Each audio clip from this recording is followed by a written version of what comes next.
శ్రీ నిరంతరానంద నిశ్రేయ సార్థ సాధకము సర్వకిల్బిష బాధకము సమగ్ర విజ్ఞానదము మహామహిమఘనము శరణమగు మాకు మద్గురు చరణయుగం.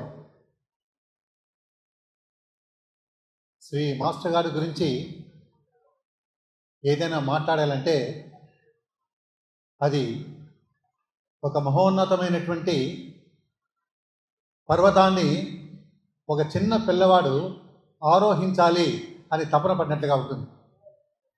ఒక్కడి మాత్రం ఖచ్చితంగా చెప్పగలుగుతాము, మాస్టర్ గారి గురించి తెలుసుకునే కొద్దీ తెలియంది చాలా ఉంటుంది అనే విషయం స్పష్టమవుతుంది.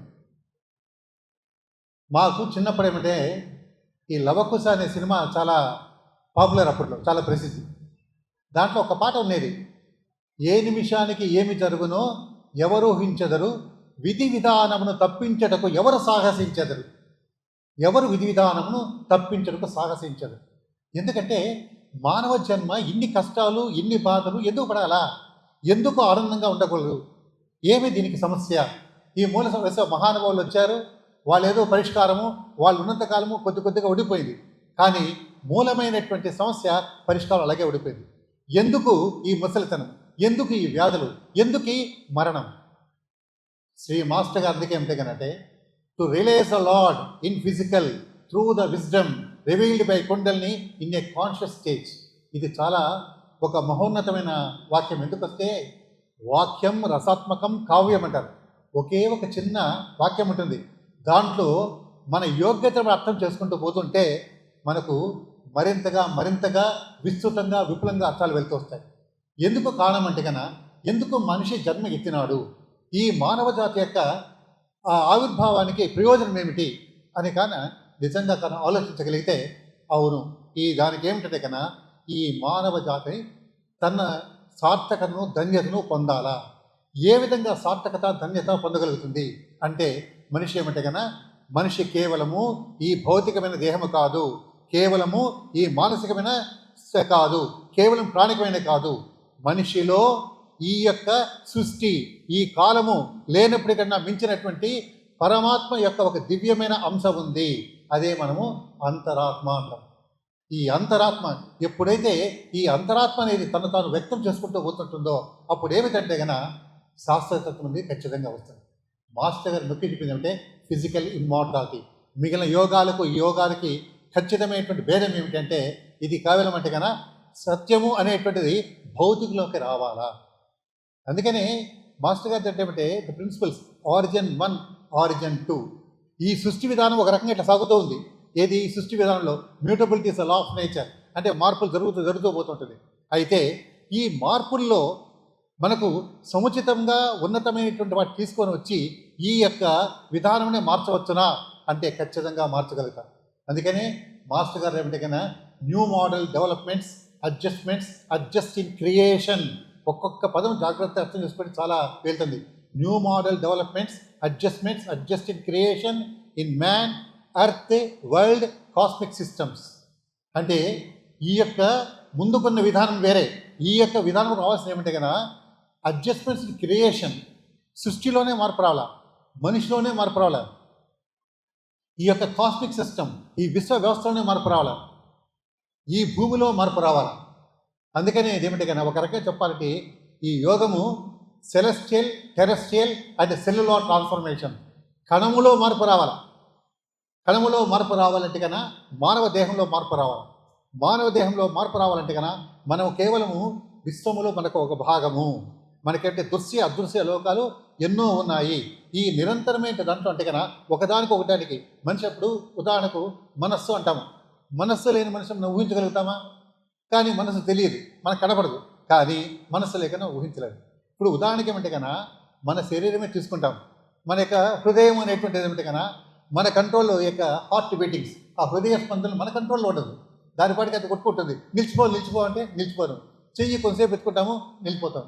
అంటే ఏమిటి అంటే కన్నా మానవుడు అనేవాడు ఒక విచిత్రమైనటువంటి సృష్టిలో ఒక అద్భుతమైనటువంటి ఒక సృష్టి నిర్మాణం. ఎందుకంటే కొన్ని పరిమితులు ఉన్నాయి, అయితే ఇతనిలో అపరిమితమైనటువంటి సంభావిత ఎన్నో ఉన్నాయి. అందుకే భృక్తరహిత తారక రాజయోగము, ఎన్నో దివ్యమైనటువంటి శక్తులన్నీ కూడా మనిషిలో ఉన్నాయి. వీటిని బహిర్పరచబడాల, ఈ భృత్తాన్ని రహితము చేయాలి. ఈ విధమైన దాంట్లో చూసుకున్నప్పుడు ఏంటి కదా, ఎస్, ఆరిజిన్ 1, ఆరిజిన్ 2. ఆరిజిన్ 1 ఒక సృష్టి విధానం. అక్కడి నుండి వచ్చినటువంటి మహానుభావుడు ఏం చేస్తాడంటే, ఇది ఆరిజిన్లో మొదటి నుండి వచ్చిన మార్పుల్లో చాలా లోపాలు ఉన్నాయి, ఈ లోపాలు ఎలా సరిచేయాలి. అందుకనే ప్రస్తుతం ఉదాహరణకు ఈ ప్లానటరీ రెగ్యులేషన్స్ అంటారు. ఈ ప్లానటరీ రెగ్యులేషన్స్ అంటే ప్రస్తుతమున్న ప్రకారము ప్లానటరీ సిస్టమ్ ప్రకారం అంటే వాటికి కొన్ని పరిమితమైన శక్తులు ఇవ్వగలుగుతాయి. కానీ మాస్టర్ గారు ఏం చేస్తారంటే, he has strengthened even the planets also. మరి ఇలా చెప్పుకుంటూ పోతుంటే కానీ కదా చాలా చాలా గొప్పగా వెళ్తుంటుంది. నాకు నా వ్యక్తిగతంగా కూడా నాకంటే చాలా అదృష్టం ఏమనిపిస్తుంటే కదా, శ్రీ వేటూరు ప్రభాకర్ శాస్త్రి గారు శ్రీ మాస్టర్ గారి యొక్క ప్రత్యక్షమైన మీడియం. ఆయన ఎలా చెప్పారంటే, తాను శయనించేటువంటి యోగాలయంలో శయనించేటువంటి బల్ల మీద మీరు విశ్రాంతి తీసుకో అని శాస్త్రి గారికి చెప్పారు. అంటే ఆయన మీద ఆయనకున్నటువంటి ఎంత ప్రత్యేకమైనటువంటి ఆదరణ ఉంది అని అర్థమవుతుంది. అలాంటి శాస్త్రి గారి దగ్గర ఒక కుడిభుజంగా పనిచేసిన వారు మాకు శ్రీ ఏబి శ్రీనివాసాచార్య. ఆయనతో నాకు దాదాపు ఒక 25 సంవత్సరాలు, యోగంలో దాదాపు 40 సంవత్సరాలుగా నేను యోగ సాధన చేస్తున్నాను. కాబట్టి దీని కన్నా ఖచ్చితంగా తెలుసుకున్నప్పుడు మాస్టర్ గారి యోగంలో మనస్సు కన్నా మించినది ఏమంటే చైతన్యము. ఇది ప్రజ్ఞాకలితమైన చైతన్యము. నీలో పనిచేసేది జడశక్తి కాదు, ప్రజ్ఞాకలితమైన చైతన్యం. ఇంకొకటి చూడండి, మాస్టర్ గారి యోగం మూలాధారం నుంచి వెళ్ళాలని చెప్పదు, అది పైన సహస్రారం నుండి తీసుకురావాలి. ఎప్పుడైతే ఊర్ధ్వము నుండి శక్తి అవతరిస్తుందో అది మాత్రమే సమూలమైన మార్పులు చేసేటువంటి శక్తి దానికి వస్తుంది. ఎందుకంటే కింద నుండి పోయే శక్తి పైన తీసుకుంటూ ఉంటే రాను దాని యొక్క శక్తి క్షీణించేదానికి అవకాశం ఉంది. కానీ ఎక్కడైతే విజ్ఞానమయమైనటువంటి వస్తుందో, అందుకే సమగ్ర విజ్ఞానదము అని మాస్టర్ గారు చాలా అద్భుతంగా శాస్త్రి గారు పద్యంలో చెప్పారు. ఎందుకంటే ఈ చైతన్యము అనేటువంటిది ఏమంటే అది అక్షీణముగా, అది నిరంతరము కిందకు వచ్చేవంటి కన్నా సమూలంగా మార్పులు తీసుకురాగలుగుతుంది. వ్యక్తిగతంగా కూడా ఉన్నాయి, కొన్ని పరిమితులు ఉన్నాయి. ఎందుకంటే మనిషిలో మార్పు రావాలా, వ్యవస్థలో మార్పు రావాలా, సృష్టిలో మార్పు రావాలా. ఇది ఒక బృహత్తరమైన ప్రణాళిక. ఇంకొకటి మాస్టర్ గారు ఏమంటే, ఎవరు మనకు సంప్రదాయ యోగాల్లో వాళ్ళ వ్యక్తిగత సాక్షాత్కారం. కానీ మాస్టర్ గారు చెప్పి ఇక్కడ ఏమంటే, ఈ యోగములో ఏ ఒక్కడూ ప్రత్యేకంగా కడతేరతాలడు. అఖండము సర్వవ్యాపకము తత్వాన్ని పొందాలంటే తాను కూడా అఖండుడు సర్వవ్యాపకుడు కావాలి. జాతి, ప్రజ, దేశము ఈ విధంగా విచ్ఛేదంతో విడిపోకుండా దాంతో ఏమీ ప్రయోజనం లేదు. అందరితో కూడా సామరస్యము కావాలి. మొత్తం మనం చూసుకుంటే కనుక బాహ్యంగా వ్యక్తమైనటువంటి బహుత్వం లేదు, కానీ ఈ బహుత్వానికి మూలమైంది ఏకత్వమే. యస్య ప్రజ్ఞ స్వయం నాస్తి శాస్త్రం కిం కరిష్యతి. ఎక్కడైతే స్వయం ప్రజ్ఞానికి లేకుండా ఉంటే గన శాస్త్రం ఏమి చేస్తుంది? సో దర్పణకి లోచనం విహీనస్య దర్పణం కిం కరిష్యతి. కంటి చూపు లేదు, కంటి చూపు లేని ముందర వాడికి పెద్ద అద్దం ముందు పెట్టామనుకోండి, వాడికి ఏం కనపడుతుంది? కాబట్టి ఏమిటంటే కన్నా స్వయం ప్రజ్ఞ సమకూడవరాలా. కాబట్టి మాస్టర్ గారు ఏమిటంటే కానీ చాలా ఎంత గొప్పనే, వేరే వాటిలో ఉన్నటువంటి వాడికి అంతవరకు బాగానే ఉంది. కానీ విహాయ శాస్త్రజాలాన్ని యత్ సత్యం తదుపాస్యతం అంటే ఏ శాస్త్రము ఆధారం లేకుండా ఏ సత్యము స్థిరంగా ఉంటుందో అట్టి సత్యాన్ని నీవు ఉపాసించు. ఇది మనకేమంటే కన్నా ప్రజ్ఞా ప్రభాకర్ అనే పుస్తకంలో శాస్త్రి గారు చాలా అద్భుతంగా చెప్పుకొచ్చారు. నాకు ఏమంటే కన్నా ఇక మాట్లాడే నేను సరే ఇంకోటి ఏమంటే కన్నా నేను వ్యక్తిగతంగా కూడా చాలా 3-4 విచిత్రమైనటువంటి పర్సనల్గా చాలా ఇదన్నాను. ఉదాహరణకి ఏమంటే ఐ వాజ్ సఫరింగ్ ఫ్రమ్ ఇస్మోఫిలియా అనే ప్రాబ్లం చాలా సంవత్సరాలు అవస్థపడింది. మా ఆచార్య గారు ఆచార్య గారు శ్రీ శ్రీనివాసాచార్య గారు శాస్త్రి గారి శిష్యులు. నాకు తెలియకుండా ఒకసారి ఆయన పక్కన కూర్చునే అవకాశం ఏర్పడింది. అప్పుడు ఏమిటంటే కన్నా అందరం కూర్చొని ఈ విధంగా సామూహిక ధ్యానం చేస్తుంటే ముక్కు మూసిపోయి ఈ పిల్లి పూతలు అవన్నీ రావడం అవుతుంది.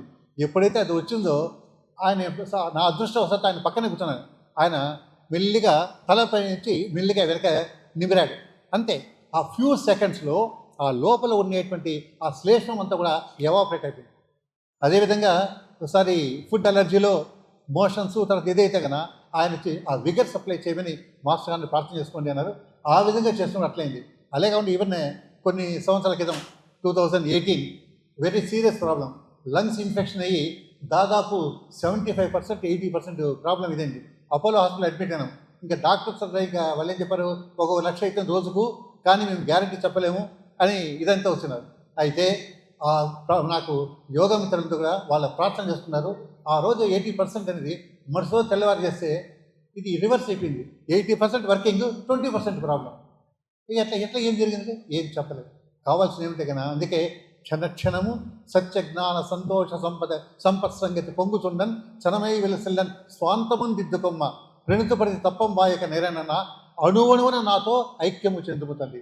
క్షణక్షణము అణువణువు ఈ తపన, ఈ శ్రద్ధ, ఈ భక్తి తత్పరత నేను కాదు ఉండేటువంటిది అనేటువంటిది మాస్టర్ గారే అన్నిటికీ కారణము అనేటువంటిది ఎంత నిజాయితీగా తప్పిస్తూ పోతుంటామో అంతగా ఖచ్చితంగా కూడా మనకు ఏమంటే కనుక లబ్ధి ఉంటుంది. సర్వరకాలైనటువంటి అభివృద్ధి కూడా ఖచ్చితంగా ఉంటుంది. నాకు అందుకనే ఇంకొక 5 నిమిషాలు టైం ఇచ్చింటే నేను ఇదిగా మాట్లాడేవాళ్ళను, కానీ అంతే.